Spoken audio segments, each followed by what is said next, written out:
Ngasisu miyamgidamakta nungairaba phungawari ama puduna lakchari wariya sibu ibirakpa DN Kuman wariya si miga laiga nakna laiminaringai matamgi warini wariya sigi mamingna thawai anigi mapo aratiti asi haina ahan oiraba manido laukana khoiri Tanza aduda saroi amasu labuki nakanda hauriba u pambi aduda lak tana kanna khonglai matam aduda san laba angangba adudi chap lepami aduga nakan amagi san amuba adudi lichaina kanbada makhong marido thangnaba kanna hotnari laigi mahai chenba oibana san angangba aduna lepkhibada san amuba adudi upai leiramde Ikang kanghaudana san ani aduna lepkiba aduda manina san ani adugi manamda lichai achauba aduna set tharami adubu machi phauba lengde manina leptana purakpa aduda charoigi khonjelda ngaururaba san angangbado gyan tarakpagum mo khongduna amuk lau adubu khoiba haurai San aduna thabak shukiba aduda saroi adusu ningba kaina amuk pai kirami manisu lau khoiba adu loireduna san anido pukri mapalda puraklaga amotpa masa adubu chamthok pirami manise minung shishu yamna leiba ahani adubu san anisida puriba sisu phudaba yadabagini phanayamna phururaba matung mani adusu thawai nungaitabadi poklami Manigi minungsi ubada san ani sisu manida nungaitaba poklamde. Sanbi anido isingna sengna samthoklaba matung mayumda puraklaga sajik hanau kaya mabuk thandri phauba pijarami. Sanbi anidusu mabuk thalladuna sanggol aduda mamit adu uisinduna tumkirami. Manina san anidugi manakta layriba wai mapai ado may hauduna thanamlaga imungda amuk changlai. Manina imungda changlakpada mahaki macha katan adudi haugatlamdri. Manina macha nupa adubu kanna kauduna haudukli. Mama khambi adusu mapagi isausida changlaklaga mateng pangbiri. Ibungo nangbu haugatlone Sabaga tumbaga da taulay nasado sunindabana narani. Mama mapa anigi isauda macha tombado supliba phajub ado kauthoklaga phuk hogotuna mapanda thoki. Aduga machin maya adu sengba loireduna imungda changlaklaga sangom adu thaksili. Mapa manina parap changlaklaga tomba sajik khara phaluso. Tombana hoi phaluge.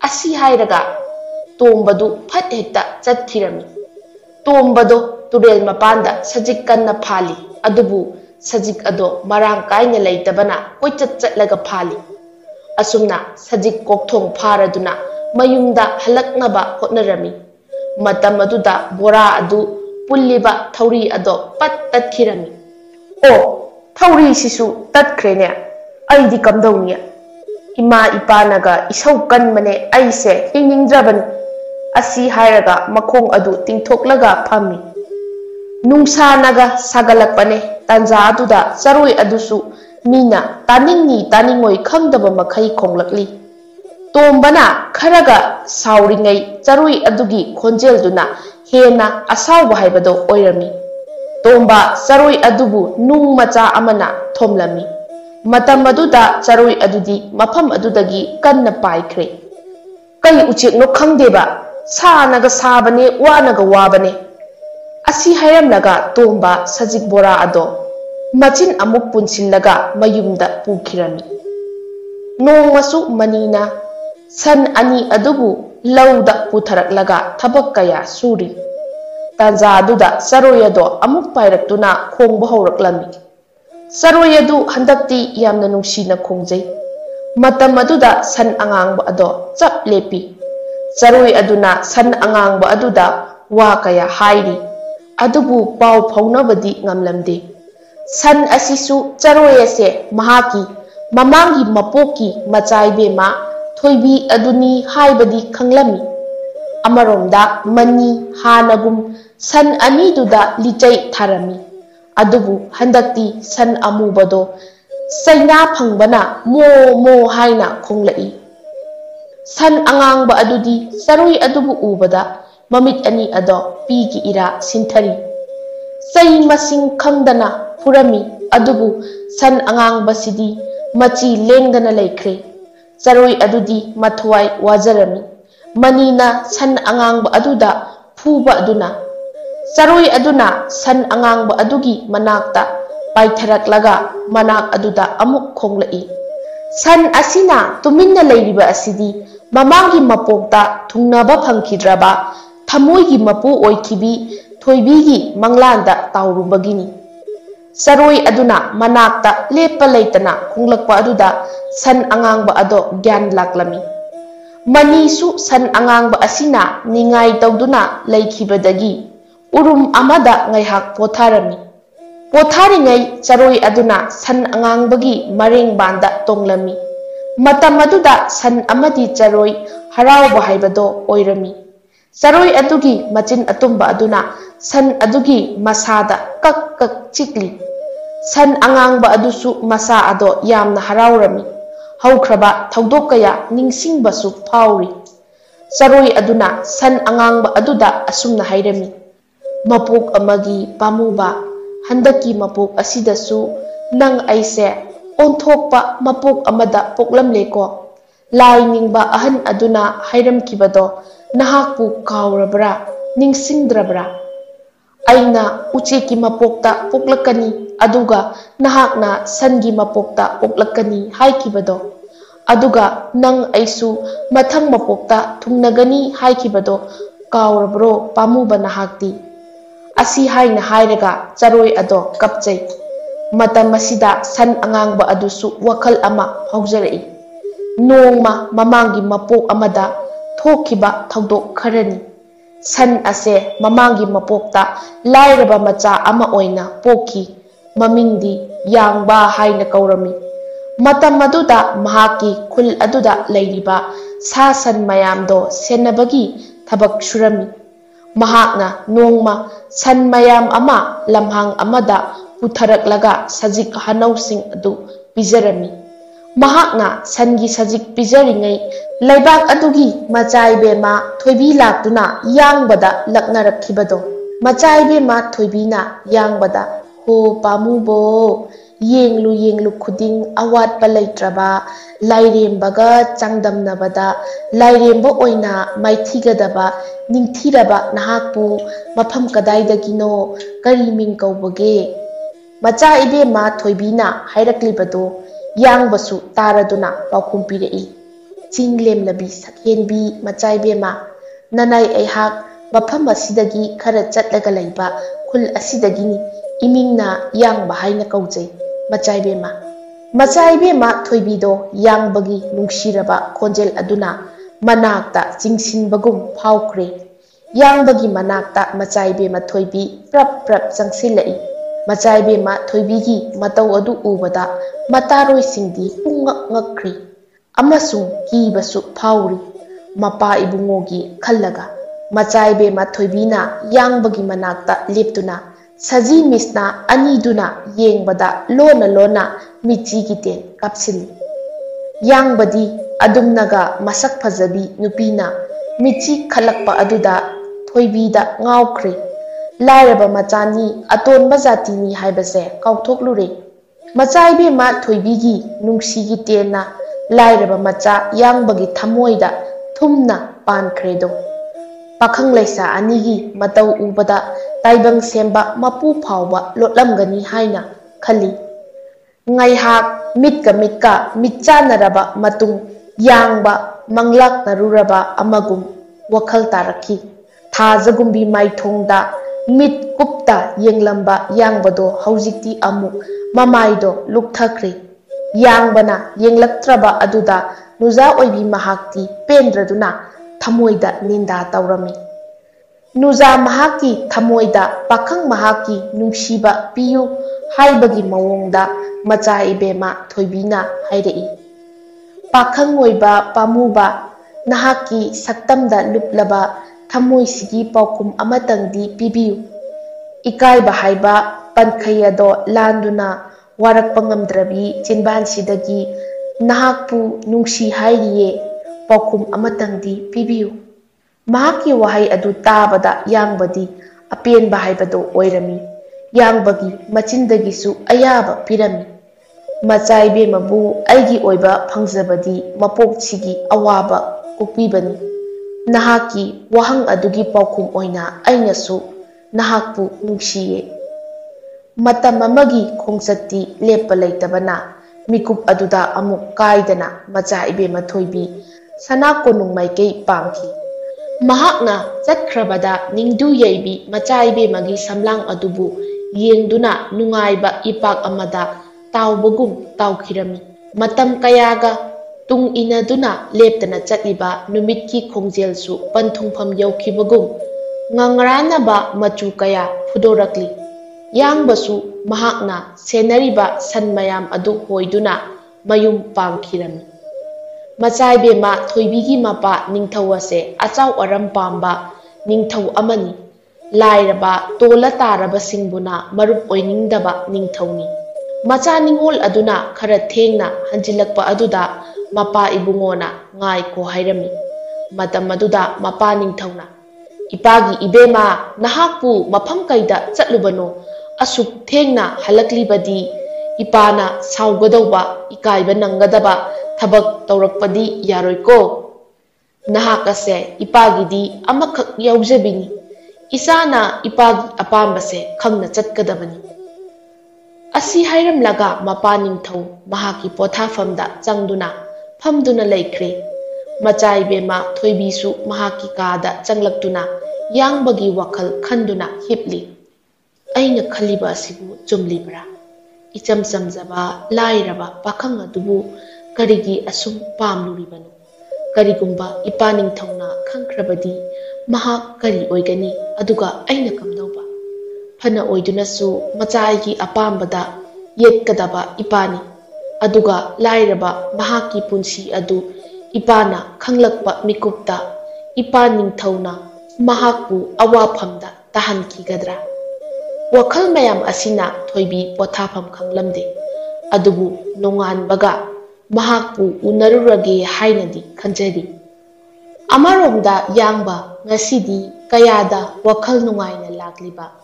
Mahaki matau ubada hulgi naha ahan phawba mamit kuptana yengli. San mayam adubu mayum mayumda changhankraba matung amotpa masado pukrida kumduna sengna chamthokli. Pumnamak adu loirabada mayumda changlaktuna amotpa mafi marol adu hongdoklaba matung phamungda hipthaduna macha ibemagi wakhal khanjari.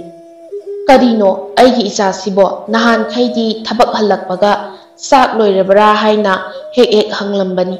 Aduga ngasidi mama engonda karisu hairamdana changduna hipkhre. Magise pakhang pharakpagi wakhal anauba khaliba haibado soidana oiramgani. Mama tharosu wakhal adu khanna momon su noktuna sak adu thongli. Asumna ngaihaki matung sak tokladuna mama tharona masagi manakta phamtharaga imagi ibungo karino isase ngasidi karigumba ama thengnarakpa malida. Imada singna hayu imagi ibungo ngasi thabak chatpada kari thengnarakpa. Mamana hanglaklaba aduda khumdabadi yadre. Maram aduna yangbagi masa ado khara ikairap tauna mama tharoda mayek sengna tamlami. Matam aduda mama tharodi makokta makut adu hapchai. Nati ibungo khongpham ado chumde aduna khongpham ado handou.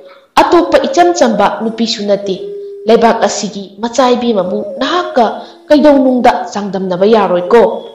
Karigumba ningthauna khangkrabadi ima ichadi awaphamda tagani.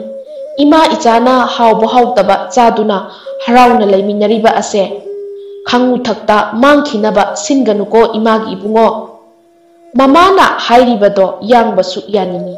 Adubu ahanbada phawkhiba ꯊꯃꯣꯏꯒꯤ ꯑꯃꯛꯄ ꯂꯩꯇ꯭ꯔꯕ ꯃꯔꯤ ꯑꯣꯏꯔꯨꯕꯅ ꯌꯥꯅꯤꯡꯗ ꯌꯥꯕꯗ ꯇꯥꯔꯝꯃꯤ꯫ ꯌꯥꯡꯕꯗꯤ ꯅꯤꯡꯊꯧꯒꯤ ꯋꯥꯈꯜꯂꯣꯟ ꯑꯃꯗꯤ ꯄꯨꯛꯆꯦꯜ ꯈꯪꯗꯕꯒꯤꯅꯤ꯫ ꯄꯨꯝꯅꯃꯛ ꯈꯪꯂꯤꯕ ꯃꯃꯥꯅꯗꯤ ꯃꯆꯥꯒꯤꯗꯃꯛ ꯌꯥꯝꯅ ꯋꯥꯖꯔꯝꯃꯤ꯫ ꯑꯁꯨꯝꯅ ꯅꯨꯃꯤꯠ ꯑꯁꯤꯁꯨ ꯊꯦꯡꯈ꯭ꯔꯗꯨꯅ ꯇꯨꯝꯅꯕ ꯆꯪꯅꯈ꯭ꯔꯦ꯫ ꯃꯊꯪꯒꯤ ꯅꯨꯃꯤꯠꯅꯤ ꯌꯥꯡꯕ ꯈꯨꯜ ꯑꯗꯨꯒꯤ ꯃꯇꯥꯏꯗ ꯂꯩꯔꯤꯕ ꯄꯨꯈ꯭ꯔꯤ ꯑꯗꯨꯒꯤ ꯃꯄꯥꯜꯗ ꯎꯡꯗꯨꯅ ꯐꯝꯂꯤ꯫ ꯇꯥꯟꯖꯥ ꯑꯗꯨꯗ ꯂꯥꯏꯅꯤꯡꯕ ꯅꯨꯄꯥ ꯑꯃꯁꯨ ꯌꯥꯝꯅ ꯆꯣꯛꯊꯅ ꯂꯥꯛꯂꯝꯃꯤ꯫ ꯂꯥꯏꯅꯤꯡꯕ ꯑꯍꯜ ꯑꯗꯨꯅ ꯄꯨꯈ꯭ꯔꯤ ꯑꯗꯨ ꯌꯧꯔꯕꯗ ꯃꯈꯨꯠ ꯑꯗꯨ ꯏꯁꯤꯡ ꯈꯨꯖꯣꯞ ꯈꯔ ꯀꯟꯗꯨꯅ ꯅꯣꯟꯊꯔꯒ ꯊꯛꯂꯤ꯫ ꯏꯁꯤꯡ ꯑꯗꯨ ꯂꯦꯡꯂꯛꯄ ꯑꯗꯨꯗ ꯌꯥꯡꯕꯁꯨ ꯃꯃꯥꯏ ꯑꯗꯣ ꯂꯩꯊꯣꯛꯇꯨꯅ ꯌꯦꯡꯂꯨꯏ꯫ ꯃꯇꯝ ꯑꯗꯨꯗ ꯑꯍꯟ ꯑꯣꯏꯔꯕ ꯑꯁꯣꯟꯕ ꯅꯨꯄꯥ ꯑꯃꯅ ꯄꯨꯈ꯭ꯔꯤꯗ ꯏꯁꯤꯡ ꯊꯛꯂꯤꯕꯗꯣ ꯎꯔꯝꯃꯤ꯫ ꯑꯍꯜ ꯑꯗꯨꯒꯤ ꯃꯇꯧ ꯑꯗꯨ ꯎꯕꯗ ꯌꯥꯡꯕꯒꯤ ꯊꯃꯣꯏꯗ ꯅꯨꯡꯉꯥꯏꯖꯔꯝꯗꯦ꯫ ꯌꯥꯡꯕꯅ ꯑꯍꯜ ꯑꯗꯨꯒꯤ ꯃꯅꯥꯛꯇ ꯆꯪꯂꯛꯇꯨꯅ ꯑꯁꯨꯝꯅ ꯍꯥꯏꯔꯝꯃꯤ, "ꯑꯍꯜ ꯑꯣꯏꯔꯕ ꯏꯄꯥꯒꯨꯝꯕ, ꯅꯍꯥꯛꯄꯨ ꯃꯐꯝ ꯀꯩꯗꯒꯤ ꯂꯥꯛꯄꯅꯣ? ꯌꯥꯝꯅ ꯆꯣꯛꯊꯅꯁꯨ ꯎꯔꯦ꯫ ꯑꯣ ꯏꯆꯥꯒꯨꯝꯕ, ꯏꯄꯥ ꯑꯁꯦ ꯆꯤꯡꯗꯣꯜ ꯀꯌꯥ ꯂꯥꯜꯂꯒ ꯂꯩꯕ ꯂꯥꯏ ꯅꯤꯡꯐꯝ ꯑꯃꯗꯒꯤ ꯂꯥꯛꯄꯅꯤ꯫ ꯅꯨꯃꯤꯠ ꯀꯌꯥ ꯆꯥꯗ ꯊꯛꯇ ꯂꯥꯛꯄꯅ ꯏꯁꯥꯁꯦ ꯆꯔꯥꯝ ꯆꯗꯠꯅꯔꯦ꯫ ꯄꯨꯛ ꯑꯁꯤꯁꯨ ꯁꯔꯨ ꯊꯦꯡꯉꯛꯀꯗꯧꯔꯦ ꯆꯥꯗꯕꯅ"꯫ ꯑꯍꯟ ꯑꯣꯏꯔꯕ ꯅꯨꯄꯥ ꯑꯁꯤꯒꯤ ꯋꯥꯍꯩꯗ ꯌꯥꯡꯕ ꯃꯊ꯭ꯋꯥꯏ ꯅꯨꯡꯉꯥꯏꯖꯔꯝꯗꯦ꯫ ꯑꯍꯜ ꯑꯗꯨꯗ ꯑꯁꯨꯝꯅ ꯅꯨꯡꯁꯤꯅ ꯍꯥꯏꯔꯛꯏ, "ꯏꯄꯥꯒꯨꯝꯕ, ꯍꯧꯖꯤꯛꯇꯤ ꯏꯄꯥꯒꯤ ꯑꯔꯥꯝ ꯈꯧꯔꯥꯡꯕ ꯑꯗꯣ ꯀꯣꯛꯂꯒꯅꯤ꯫ ꯀꯔꯤꯁꯨ ꯋꯥꯕꯤꯒꯅꯨ, ꯅꯆꯥꯒꯤ ꯇꯨꯡ ꯏꯟꯕꯤꯔꯛꯑꯣ꯫ ꯏꯕꯨꯡꯉꯣ, ꯏꯆꯥꯒꯨꯝꯕ, ꯅꯍꯥꯛꯀꯤ ꯃꯤꯅꯨꯡꯁꯤ ꯑꯁꯤꯗ ꯏꯄꯥꯗꯤ ꯄꯦꯜꯂꯦ꯫ ꯑꯗꯣ ꯏꯄꯥ ꯏꯆꯥꯒꯤ ꯌꯨꯝꯗꯗꯤ ꯆꯪꯉꯛꯑꯔꯣꯏꯒꯦ꯫ ꯏꯆꯥꯅ ꯏꯄꯥꯕꯨ ꯄꯤꯖ ꯄꯤꯊꯛ ꯇꯧꯅꯤꯡꯂꯕꯗꯤ ꯃꯐꯝ ꯑꯁꯤꯗ ꯈꯣꯡꯂꯩ ꯈꯔ ꯊꯨꯅ ꯂꯥꯛꯎ꯫ ꯏꯄꯥ ꯃꯐꯝ ꯑꯁꯤꯗ ꯉꯥꯏꯔꯝꯒꯦꯀꯣ꯫ ꯆꯠꯂꯣ ꯆꯠꯂꯣ"꯫ ꯑꯁꯨꯝꯅ ꯌꯥꯡꯕ ꯃꯌꯨꯝꯗ ꯆꯠꯈꯤꯔꯝꯃꯤ꯫ ꯂꯥꯏꯅ ꯆꯥꯟꯕ ꯍꯥꯏꯕꯗꯨꯅꯤ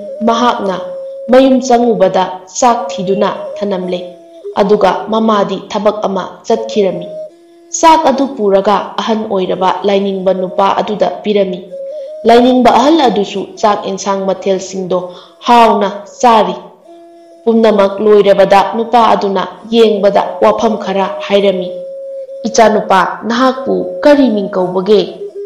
"ꯏꯄꯥꯒꯨꯝꯕ, ꯅꯆꯥꯒꯤ ꯃꯤꯡ ꯌꯥꯡꯕ ꯀꯧꯖꯩ"꯫ "ꯑꯣ, ꯏꯆꯥꯒꯤ ꯃꯥꯏꯊꯣꯡ ꯑꯁꯦ ꯏꯄꯥꯅ ꯌꯦꯡꯕꯗ ꯀꯔꯤꯒꯨꯝꯕ ꯈꯔ ꯎꯕ ꯉꯝꯃꯤ꯫ ꯅꯤꯡꯊꯤꯖꯅ ꯐꯝꯃꯨꯀꯣ"꯫ ꯌꯥꯡꯕꯁꯨ ꯑꯍꯜ ꯑꯗꯨꯅ ꯍꯥꯏꯔꯤꯕꯗꯣ ꯃꯊ꯭ꯋꯥꯏ ꯌꯥꯎꯅ ꯇꯥꯔꯝꯃꯤ꯫ "ꯌꯦꯡꯉꯣꯏ, ꯅꯍꯥꯛꯁꯦ ꯅꯔꯥꯏꯕꯛ ꯌꯥꯝꯅ ꯊꯤꯒꯗꯧꯔꯤ꯫ ꯏꯄꯥꯅ ꯍꯥꯏꯖꯤꯟꯕ ꯅꯠꯇꯦ꯫ ꯅꯍꯥꯛꯀꯤ ꯃꯄꯣꯛꯁꯦ ꯂꯥꯏꯅ, ꯇꯥꯏꯕꯪ ꯃꯄꯨꯅ ꯀꯨꯏꯅ ꯄꯨꯟꯁꯤꯌꯨ ꯇꯝꯂꯝꯗ꯭ꯔꯦ꯫ ꯅꯍꯥꯛꯅ ꯅꯪꯒꯤ ꯇꯥꯂꯣꯏ ꯑꯃ ꯐꯪꯕ ꯃꯤꯀꯨꯞ ꯑꯗꯨꯗ ꯅꯈꯣꯏ ꯑꯅꯤꯃꯛ ꯊꯋꯥꯏ ꯃꯥꯡꯃꯤꯟꯅꯒꯅꯤ"꯫ ꯏꯄꯥꯒꯨꯝꯕꯅ ꯇꯥꯛꯄꯤꯔꯤꯕ ꯋꯥꯐꯝꯁꯤꯕꯣ? "ꯏꯕꯨꯡꯉꯣ, ꯄꯨꯝꯅꯃꯛꯁꯦ ꯅꯍꯥꯛꯀꯤ ꯂꯥꯏꯕꯛꯇ ꯇꯝꯈ꯭ꯔꯕ ꯉꯥꯛꯇꯅꯤ꯫ ꯑꯗꯨꯒ ꯅꯈꯣꯏ ꯑꯅꯤ ꯃꯄꯣꯛ ꯑꯃꯗ ꯊꯨꯡꯅꯒꯅꯤ꯫ ꯏꯄꯥꯒꯨꯝꯕ, ꯃꯊꯪ ꯃꯄꯣꯛꯇ ꯑꯩ ꯀꯔꯤ ꯃꯄꯣꯛꯇ ꯄꯣꯛꯀꯅꯤ ꯈꯪꯂꯕꯗꯤ ꯍꯥꯏꯕꯤꯔꯝꯃꯨ꯫ ꯅꯈꯣꯡ ꯁꯣꯛꯅ ꯈꯨꯔꯨꯝꯖꯔꯤ"꯫ "ꯏꯆꯥꯒꯨꯝꯕ, ꯍꯧꯖꯤꯛꯀꯤ ꯑꯣꯏꯅꯗꯤ ꯃꯗꯨ ꯍꯥꯏꯕ ꯉꯝꯗ꯭ꯔꯤ꯫ ꯅꯍꯥꯛꯀ ꯍꯧꯖꯤꯛ ꯈꯪꯅꯔꯤꯕꯤ ꯃꯤꯁꯛꯇꯣ ꯏꯄꯥꯒꯤ ꯅꯥꯛꯇ ꯄꯨꯗꯨꯅ ꯂꯥꯛꯎ꯫ ꯃꯇꯝ ꯑꯗꯨꯗ ꯅꯈꯣꯏ ꯑꯅꯤꯒꯤ ꯃꯊꯪ ꯃꯄꯣꯛꯇ ꯀꯔꯤ ꯑꯣꯏꯒꯅꯤ ꯍꯥꯏꯕꯗꯣ ꯑꯩ ꯍꯥꯏꯔꯒꯦ"꯫ ꯑꯍꯜ ꯑꯁꯤꯅ ꯑꯁꯨꯝꯅ ꯍꯥꯏꯔꯛꯄꯗꯒꯤ ꯌꯥꯡꯕ ꯃꯊ꯭ꯋꯥꯏ ꯋꯥꯔꯕꯁꯨ ꯃꯊꯪꯒꯤ ꯃꯄꯣꯛꯇ ꯊꯨꯡꯅꯒꯅꯤ ꯍꯥꯏꯔꯛꯄ ꯑꯁꯤꯗ ꯈꯔꯗꯤ ꯍꯔꯥꯎꯔꯝꯃꯤ꯫ ꯌꯥꯡꯕꯅ ꯂꯥꯏꯅꯤꯡꯕ ꯅꯨꯄꯥ ꯑꯗꯨꯗ ꯑꯁꯨꯝꯅ ꯍꯥꯏꯔꯝꯃꯤ, "ꯏꯄꯥꯒꯨꯝꯕ, ꯅꯍꯥꯛꯇꯤ ꯃꯐꯝ ꯀꯩꯗ ꯂꯩꯒꯅꯤ"? "ꯏꯆꯥꯅꯨꯄꯥ, ꯏꯄꯥ ꯃꯐꯝ ꯑꯁꯤꯒꯤ ꯎꯃꯪꯁꯦ ꯑꯁꯤꯗ ꯂꯩꯒꯅꯤ꯫ ꯑꯩꯒꯤꯗꯤ ꯌꯨꯝ ꯂꯩꯇꯦ꯫ ꯑꯗꯨꯒ ꯑꯩꯈꯣꯏꯗꯤ ꯅꯈꯣꯏꯒꯁꯨ ꯇꯣꯠꯅ ꯇꯤꯟꯅꯗꯨꯅ ꯂꯩꯕ ꯌꯥꯗꯦ꯫ ꯑꯩꯈꯣꯏꯒꯤ ꯄꯨꯟꯁꯤ ꯑꯁꯦ ꯃꯄꯨꯗ ꯀꯠꯈ꯭ꯔꯕꯅꯤ꯫ ꯐꯔꯦ ꯐꯔꯦ, ꯅꯍꯥꯛꯁꯨ ꯅꯌꯨꯝꯗ ꯍꯟꯖꯔꯣ꯫ ꯑꯗꯨꯒ ꯏꯄꯥꯅ ꯍꯥꯏꯕꯗꯣ ꯀꯥꯎꯒꯅꯨꯀꯣ꯫ ꯅꯈꯣꯏ ꯑꯅꯤ ꯁꯨꯔꯀꯥꯟꯗ ꯏꯄꯥꯒꯤ ꯅꯥꯛꯇ ꯂꯥꯛꯎ"꯫ ꯑꯁꯤ ꯍꯥꯏꯔꯝꯂꯒ ꯂꯥꯏꯅꯤꯡꯕ ꯑꯍꯜ ꯑꯗꯣ ꯎꯃꯪ ꯑꯗꯨꯗ ꯆꯪꯈꯤꯔꯝꯃꯤ꯫ ꯌꯥꯡꯕꯁꯨ ꯃꯌꯨꯝꯗ ꯍꯜꯂꯛꯇꯨꯅ ꯋꯥꯈꯜ ꯀꯌా ꯈꯜꯂꯝꯃꯤ꯫ ꯌꯥꯡꯕ ꯍꯥꯟꯅꯒꯨꯝꯅ ꯁꯟ ꯃꯌꯥꯝ ꯑꯗꯨꯕꯨ ꯍꯣꯏꯗꯨꯅ ꯈꯨꯜ ꯑꯗꯨꯒꯤ ꯋꯥꯡꯃꯗ ꯄꯨꯔꯛꯂꯤ꯫ ꯑꯃꯔꯣꯝꯗ ꯃꯆꯥ ꯏꯕꯦꯝꯃ ꯊꯣꯏꯕꯤꯗꯤ ꯌꯥꯡꯕꯒꯤ ꯃꯅꯥꯛꯇ ꯌꯥꯝꯅ ꯆꯠꯅꯤꯡꯕ ꯍꯥꯏꯕꯗꯣ ꯑꯣꯏꯔꯝꯃꯤ꯫ ꯑꯗꯨꯕꯨ ꯀꯣꯅꯨꯡ ꯑꯁꯤꯗꯒꯤ ꯃꯇꯧ ꯀꯔꯝꯅ ꯊꯣꯛꯀꯅꯤ, ꯃꯄꯥ ꯅꯤꯡꯊꯧꯗ ꯀꯔꯤ ꯍꯥꯏꯒꯅꯤ, ꯑꯁꯤ ꯈꯟꯕꯗꯁꯨ ꯑꯋꯥꯕꯗꯣ ꯑꯁꯤ ꯈꯟꯕꯗꯁꯨ ꯃꯀꯣꯛ ꯑꯗꯣ ꯉꯥꯎꯔꯕꯅꯤ꯫ ꯃꯆꯥꯏꯕꯦꯝꯃ ꯊꯣꯏꯕꯤꯒꯤ ꯃꯇꯥꯔꯣꯏ ꯈꯔꯒ ꯀꯔꯤꯅ ꯐꯒꯅꯤ ꯃꯇꯧ ꯀꯔꯝꯅ ꯊꯣꯛꯁꯤꯒꯦ ꯍꯥꯏꯅ ꯈꯟꯅꯔꯝꯃꯤ꯫ ꯑꯃꯔꯣꯝꯗ ꯌꯥꯡꯕꯗꯤ ꯁꯟ ꯃꯌꯥꯝ ꯑꯗꯨꯒ ꯑꯍꯥꯡꯕ ꯂꯝꯍꯥꯡ ꯑꯃꯗ ꯌꯧꯔꯛꯂꯤ꯫ ꯁꯟ ꯃꯌꯥꯝꯁꯤꯡ ꯑꯗꯨꯁꯨ ꯃꯐꯝ ꯑꯗꯨꯗ ꯍꯧꯔꯤꯕ ꯑꯅꯧꯕ ꯁꯖꯤꯛ ꯍꯅꯧꯁꯤꯡꯗꯣ ꯆꯥꯗꯨꯅ ꯂꯩꯔꯤ꯫ ꯌꯥꯡꯕ ꯃꯆꯥꯏꯕꯦꯝꯃꯕꯨ ꯎꯅꯤꯡꯕ ꯐꯥꯎꯔꯝꯃꯤ꯫ ꯑꯗꯨꯕꯨ ꯀꯣꯅꯨꯡꯗ ꯀꯔꯝꯅ ꯆꯠꯀꯅꯤ ꯑꯁꯤ ꯈꯟꯖꯩ꯫ ꯑꯗꯨꯕꯨ ꯅꯨꯄꯥ ꯑꯣꯏꯕ ꯃꯍꯥꯛꯀꯤ ꯊꯃꯣꯏꯅ ꯑꯁꯦꯡꯕ ꯅꯨꯡꯁꯤꯕ ꯍꯥꯏꯕꯗꯣ ꯑꯣꯏꯈꯤꯕꯅ ꯌꯥꯡꯕꯒꯤ ꯃꯐꯝꯗ ꯑꯀꯤ ꯇꯨꯖꯨꯡꯕꯁꯨ ꯐꯥꯎꯈꯤꯗ꯭ꯔꯦ꯫ ꯁꯟ ꯃꯌꯥꯝ ꯑꯗꯨꯅ ꯁꯖꯤꯛ ꯆꯥꯔꯤꯉꯩ ꯇꯥꯟꯖꯥ ꯑꯁꯤꯗ ꯌꯥꯡꯕꯁꯨ ꯀꯣꯅꯨꯡꯗ ꯆꯠꯄ ꯍꯧꯔꯝꯃꯤ꯫ ꯑꯃꯔꯣꯝꯗ ꯃꯆꯥꯏꯕꯦꯝꯃꯒꯤ ꯃꯇꯥꯔꯣꯏ ꯑꯃꯅ ꯎꯄꯥꯏ ꯑꯃ ꯂꯩꯔꯦ ꯍꯥꯏꯔꯛꯈꯤ꯫ ꯃꯇꯝ ꯑꯗꯨꯗ ꯃꯆꯥꯏꯕꯦꯝꯃꯅ ꯀꯔꯝꯕ ꯎꯄꯥꯏꯅꯣ ꯍꯥꯏꯅ ꯌꯥꯝꯅ ꯈꯪꯅꯤꯡꯅ ꯍꯪꯖꯔꯛꯏ꯫ ꯃꯆꯥꯏꯕꯦꯝꯃ, ꯑꯇꯩ ꯀꯩꯁꯨ ꯅꯠꯇꯦꯗ, ꯏꯄꯥ ꯏꯕꯨꯡꯉꯣꯗ ꯑꯁꯨꯝꯅ ꯍꯥꯏꯔꯁꯤ, ꯀꯩꯊꯦꯜꯗ ꯆꯠꯇꯨꯅ ꯍꯩ ꯂꯩ ꯈꯔ ꯂꯩꯔꯨꯒꯦ, ꯊꯤꯡꯊꯕ ꯇꯧꯗꯅ ꯀꯣꯅꯨꯡꯗ ꯑꯃꯨꯛ ꯄꯥꯡꯖꯔꯛꯀꯦ ꯍꯥꯏꯔꯁꯤ꯫ ꯑꯗꯨ ꯑꯣꯏꯔꯕꯗꯤ ꯏꯄꯥ ꯏꯕꯨꯡꯉꯣꯅ ꯌꯥꯕꯤꯔꯛꯀꯅꯤ ꯈꯜꯂꯤ꯫ ꯑꯩꯈꯣꯏꯁꯨ ꯌꯥꯎꯔꯒ ꯆꯠꯄꯅꯤꯅ ꯆꯤꯡꯅꯕꯁꯨ ꯀꯩꯁꯨ ꯂꯩꯔꯔꯣꯏ꯫ ꯉꯔꯥꯡꯗꯤ ꯈꯔꯁꯨ ꯊꯦꯡꯈ꯭ꯔꯦ, ꯑꯗꯨꯅ ꯏꯄꯥ ꯏꯕꯨꯡꯉꯣꯅ ꯆꯩꯔꯤꯕꯅꯤ꯫ ꯑꯗꯣ ꯉꯁꯤꯗꯤ ꯊꯨꯅ ꯍꯜꯂꯛꯁꯤꯀꯣ ꯏꯇꯥ꯫ ꯃꯆꯥꯏꯕꯦꯝꯃ ꯊꯣꯏꯕꯤꯁꯨ ꯃꯇꯥꯁꯤꯅ ꯍꯥꯏꯔꯤꯕ ꯑꯁꯦ ꯌꯥꯅꯤꯡꯂꯝꯃꯤ꯫ ꯃꯔꯝ ꯑꯗꯨꯅ ꯃꯄꯥꯅꯤꯡꯊꯧꯒꯤ ꯃꯅꯥꯛꯇ ꯆꯪꯗꯨꯅ ꯃꯄꯥꯅꯤꯡꯊꯧꯗ ꯍꯥꯏꯔꯝꯃꯤ꯫ ꯏꯄꯥꯅꯤꯡꯊꯧ, ꯅꯆꯥ ꯈꯨꯔꯨꯝꯖꯔꯤ꯫ ꯑꯣ ꯏꯄꯥꯒꯤ ꯏꯃꯣꯝ, ꯀꯔꯤ ꯂꯩꯔꯦ? ꯉꯁꯤꯁꯦ ꯏꯄꯥꯗ ꯀꯔꯤꯒꯨꯝꯕ ꯋꯥꯐꯝ ꯑꯃ ꯍꯥꯏꯅꯤꯡꯕ ꯃꯥꯜꯂꯤ, ꯍꯥꯏꯌꯨ ꯍꯥꯏꯌꯨ꯫ ꯏꯄꯥ ꯏꯕꯨꯡꯉꯣ, ꯅꯆꯥ ꯉꯁꯤꯁꯦ ꯀꯩꯊꯦꯜ ꯐꯥꯎꯕꯗ ꯊꯣꯛꯆꯔꯨꯒꯦ ꯏꯇꯥꯔꯣꯏ ꯈꯔꯒ꯫ ꯏꯄꯥꯒꯤ ꯏꯃꯣꯝ, ꯀꯩꯊꯦꯜꯗ ꯀꯩꯗꯧꯕ ꯆꯠꯂꯨꯒꯦ ꯍꯥꯏꯕꯅꯣꯅꯦ?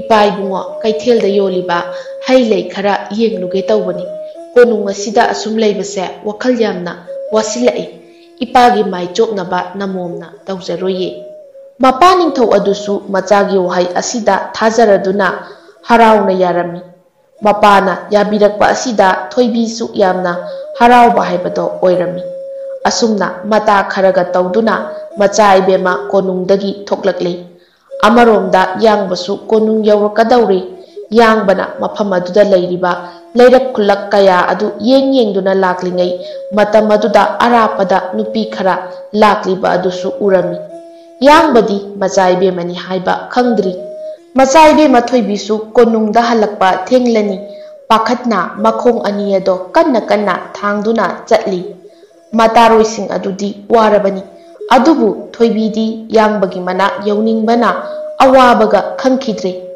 ꯑꯁꯨꯝꯅ ꯉꯥꯏꯍꯥꯛꯀꯤ ꯃꯇꯨꯡ ꯃꯆꯥꯏꯕꯦꯝꯃꯕꯨ ꯌꯥꯡꯕꯅ ꯎꯔꯝꯃꯤ꯫ ꯃꯇꯝ ꯑꯗꯨꯗ ꯌꯥꯡꯕꯅ ꯀꯧꯔꯛꯏ꯫ ꯑꯦ ꯃꯆꯥꯏꯕꯦꯝꯃ!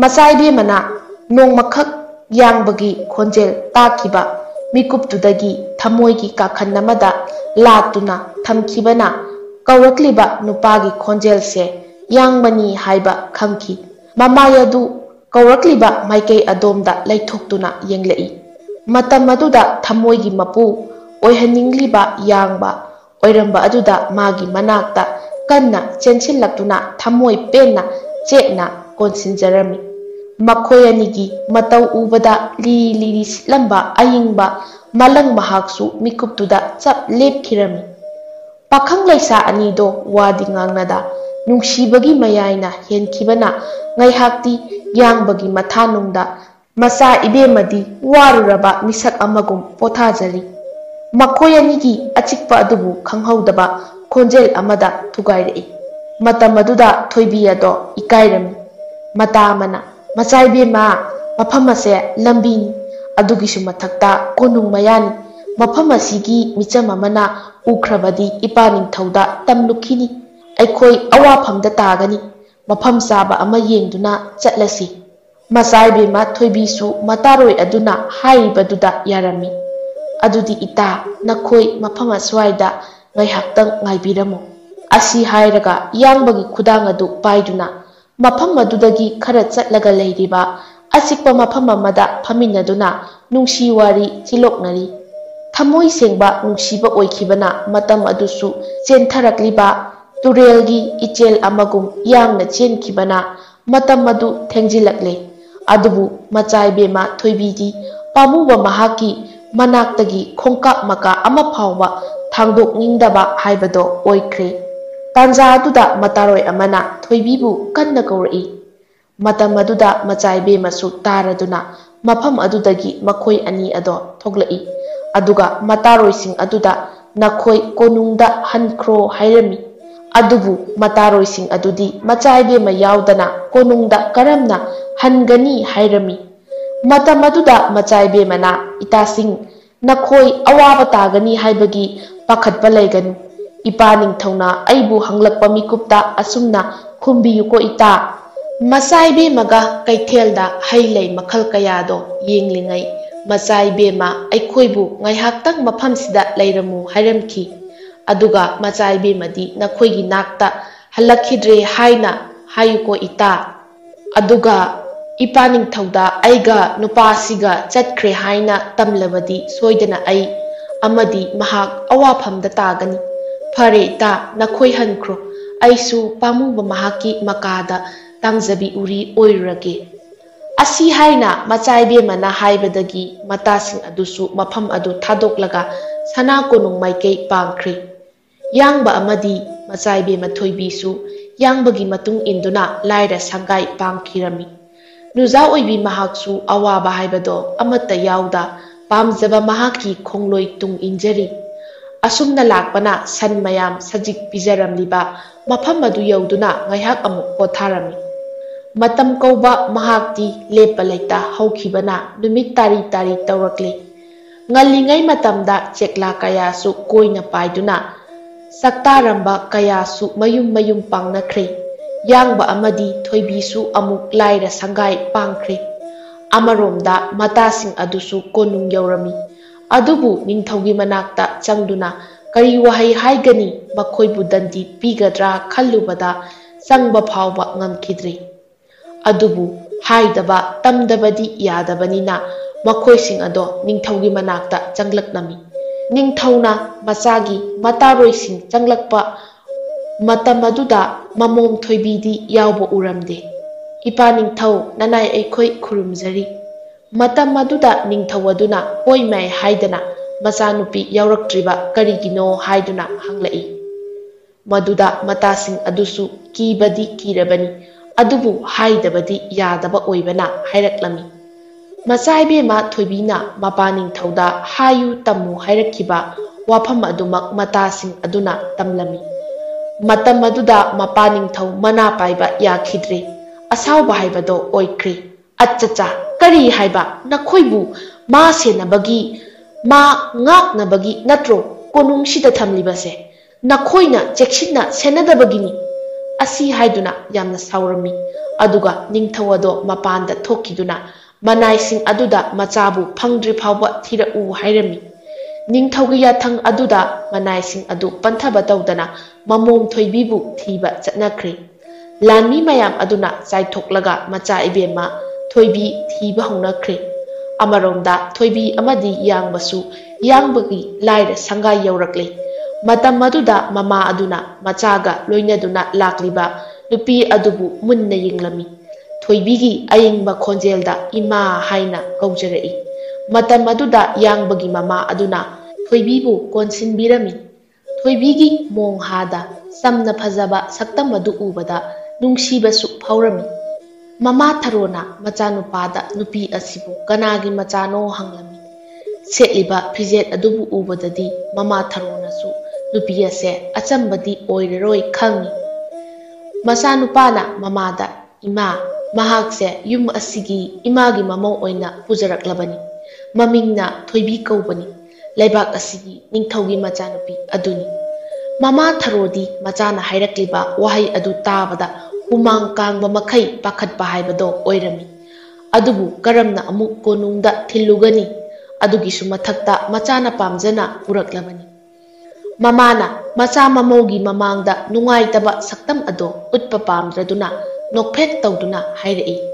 Imau ibema haujikti karisu khaluranu. Imana pumnamak mayoknagani. Isa imaugi damakta awaba kaya laklabasu madu pumba imana thengnagani. Fare fare ngasi numit asimadi leiba leitaba areiba khara ase charasiko. Asumna numit asigi ahingi matam adu loireduna nongpok maikaidagi taibang sinta pangnabagidamag korauhanba mahaksu thoklakli. Thoibi ayuk anganba atuda machu thoktraba lairaba tharogi imungi manung amadi mapan sit sengduna lairi. Amaromda sana konungda mamong thoibigi mata singdudi haujik phawba akiba koktri. Ningthawadusu macha thoibibu thiba aduda masasu yauna thirage khalami. Adubu mamom thoibi thiba chatkiba manaising laklaga kari karamba paudam tambano haibadu khangdoklaba matung thiba yaurage khalami. Asumna yamlaba lanmi mayam aduna mafam khuding changduna macaibe mabu thiba horakle. Macaibe ma thoibibu sana konungi yamlaba lanmi mayamna thire haibase mathang pau yauraklami. Matam aduda yangbagi khul adudasu pau ase tanarami. Adubu macaibe ma amana setkadaba phijet chaset adu settabana khul adugi miyamnasu macaibe ma thoibigi saktam khanglamde. Adubu lanmi singduna thoibi ubada soidana khangani haibase khangi. Maram aduna mama oibi tharodi masa ado pakhatpa haibado oirami. Mama tharona macha mamo anibu kaushinduna mayum asi thadoklaga atoppa leibak amada leinaba hairami. Matam maduda yangba amadi mamau anina yaninglamde. Karigumba chatpatarabasu mamaga loinana satninglami. Adubu mama adunadi yaba ngamlamde. Mama tharona makha tarai. Isa imau anigi manakta leiningdaba karamba mamabu leiramgani. Isa imau anigi seba pamlibani. Adubu pami haidunasu awaba tagadawba leirabadi madubu yengduna leiba ngamloi. Imaga loinana yum asi thadoktuna chatlabadi aikhoibu soidana chingnakini. Maram maduna nakoi ani ngasidagi atoppa leibakta changjaduna leiruroko. Matam sabada imasu lake. Isa imauna mafam saba ama leiraba matamda imasu lake ko. Mama tharona hairibado yaningda chatpatarami. Aroiba oina mama tharona sak thongduna macha mamong anibu nungsina inbirami. Chatlamdai matam maduda mama tharogi mamit animak pirangna chotki. Aroiba oina mama tharobu khurumlaga mayumdagi thoklaki. Yangbana thoibida yenglaga hairai. Haujikti aikoi ani mafam kadaida chatkani. Adubu nahakti nupini. Nahak karamna aigitung ingani. Pamuba nahaki natung injabada chukthaba haibado leijaroi. Nahaki natung tabu injage haiduna nahaki nanakta pumnamak thadoklaga laklibani. Thoibigi wahai adu tabada yangba haraurami. Adubu mamagi khalubadasu yamna warami. Asum lakpana lainingba ahal aduna leiriba umangi machin adu yauraklami. Matam aduda yangba wakhalama laklami. Nongma lainingba ahal aduna haikibado madu hek ningsinglakpaga lainingba ahal aduna leiramgani thazaba mafam thiduna umang adugi manungda changlakli. Makhoyanina umang adugi mafam ayamba thirabasu lainingba ahal adudi thengnakhidre. Thoibisu waraduna mafam aduda ngaihak pothanaba hairami. Thawai oibi nahakpu warabro mafam asida pothaba haibase khudong thiningaini. Aduna manung khara changduna potharusi. Asumna umang manungda changlaklami. Amaromda konungi lanmi mayam adusu khul ayamba changduna thiri. Khul mathang changlakpana haujikti yangba hoigi khul adu yaurami. Konungi yamlaba lanmi mayam duna khanghaudana yangbagi khul yaurakle tabada mama tharo pakhatpaga loinana tawfam khanglamde.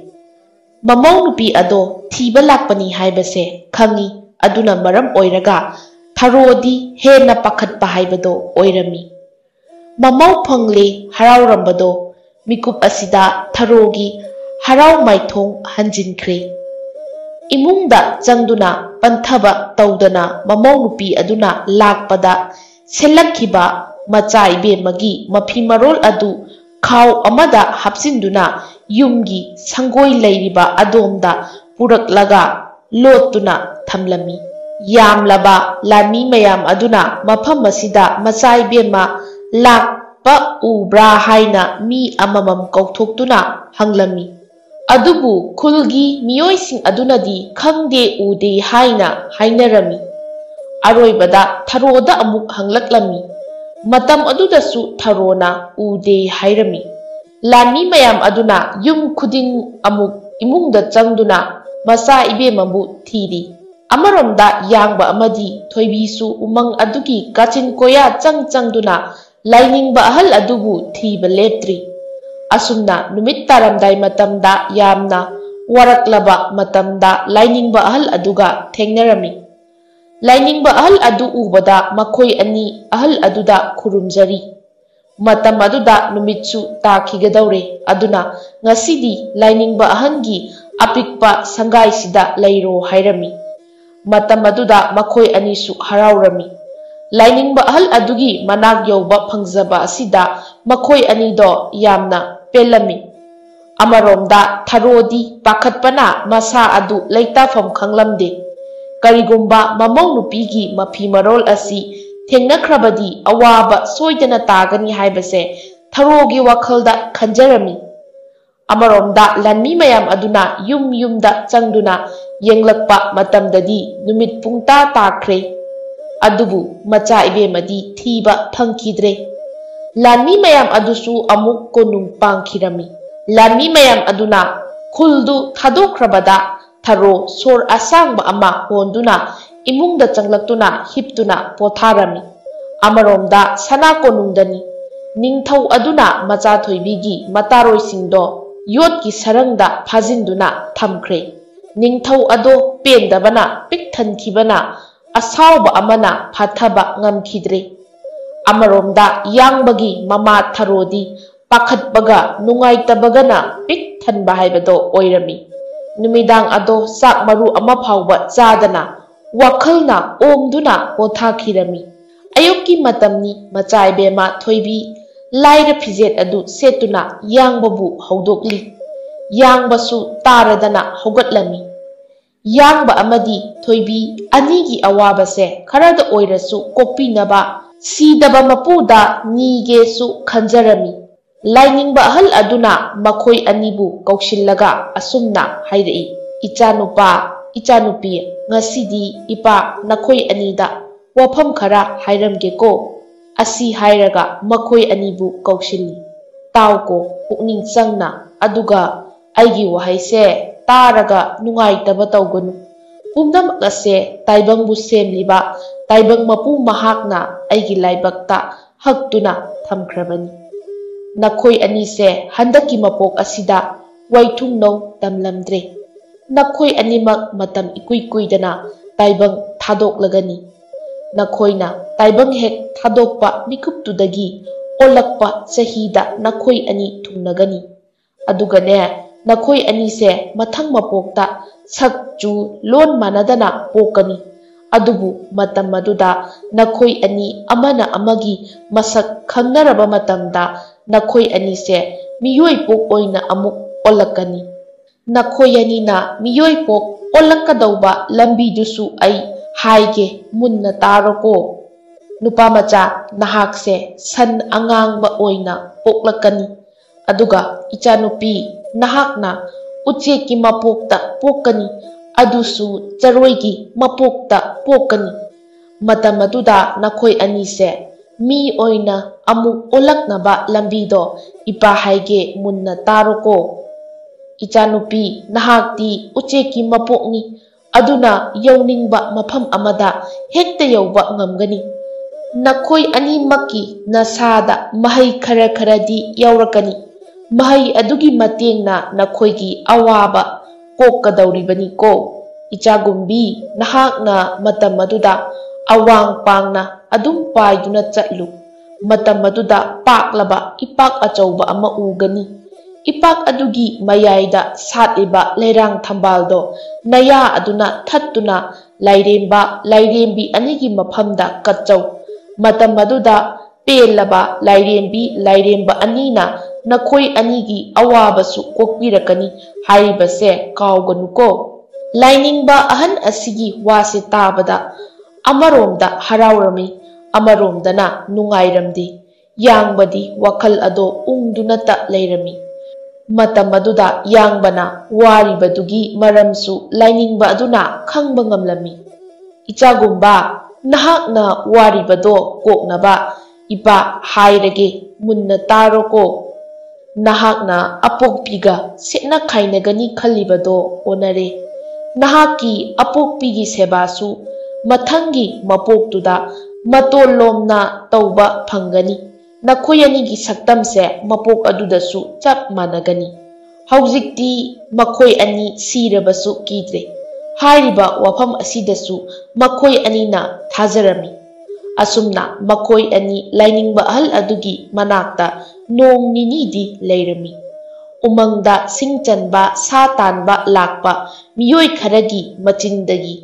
Umang asida miyoi ahum leiribase urami. Pawase sana konungdasu yaurami. Kudakta ningthau masa yauna umang adu tamna sagol lanmi mayamga loinana laklami. Matam aduda lainingba ahal adunadi pumnamak khanglami. Adubu nongdamba magi thausilni yetlaroi khanduna lainingba ahal adudi kudakta mafam aduda nungjau ama onduna laikre. Yangba amadi thoibina lainingba ahal adubu udabada makoi anibu thadoklamlaga chatkre haibase khangjarami. Adubu lainingba ahal adudi khoyumlaigi thausilbu kaihanba pamdabana nungjau onkribani. Asumna phanglaktrabada makoi anisu khangpoksang adugi manungda changduna nungsichi loknari. Maiga mitka yengnaduna awaba ipa kayadagi lanthokjari nungaiba wakhal mahakna. Asumna makoi ani leiringai khangpoksang adugi akoibada lanmi mayam ama lakpagi khonjel tarakhi. Khangpoksang adugi ahoba amadagi yenglubada konungi lanmi mayam ama laklibado makoi anina urami. Matam aduda makoi anisu khangpoksang adugi mapanda chenthokkhirami. Makoi anina chenkibado lanmi mayam adunasu urami. Adubu macai bema thoibini haibadi khangjaramdi.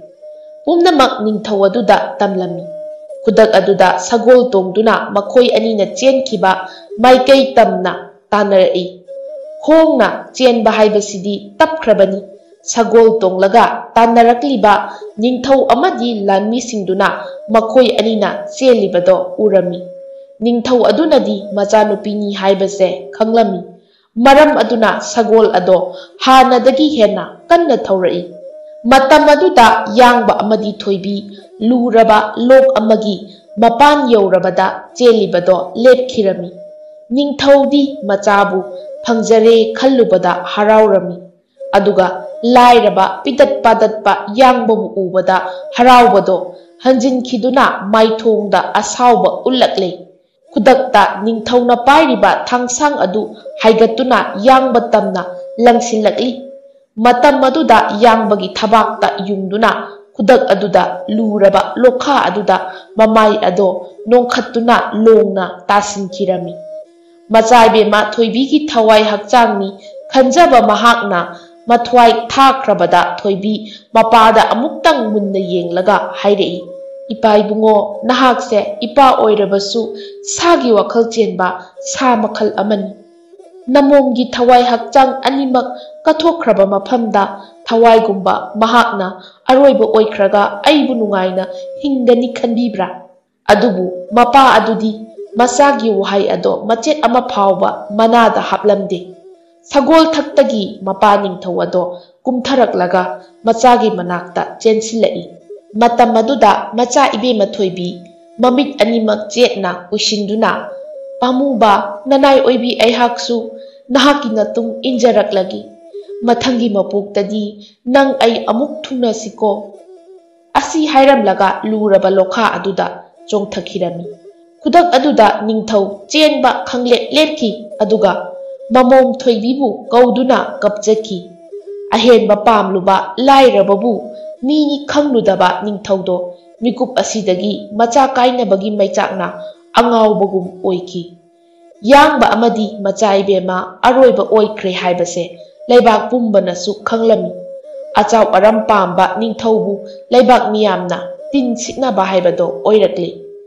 Amaromda tharodi macha mamaugi pau tabada chada thaktabana kangdana macha mamaugi wakhalda angaubi haibado oiki somdana lainingba ahal aduda yangbana nongma minungsi kayaga loinana pijakiba chaklen adugi laman singlage khanduna ngauchatnaraba mama tharobu ahal aduna samu amagi sayon lauduna ngakpi senbirami adugisu mathakta lai kayada yangba amadi macha ibemagi nungaiba mapok ama pibinaba thauni kayasu taurami asumna numit kaya haukhre pungja kayasu haujinkre sahi loiramdai aduda lainingba ahal aduna sembiba mapubu thaunijarami layamnasu peladuna yangba amadi macha ibemabu afaba punsi oinaba thaujal kaya pibiraki asumna olakpa chahida macha ibema thoibido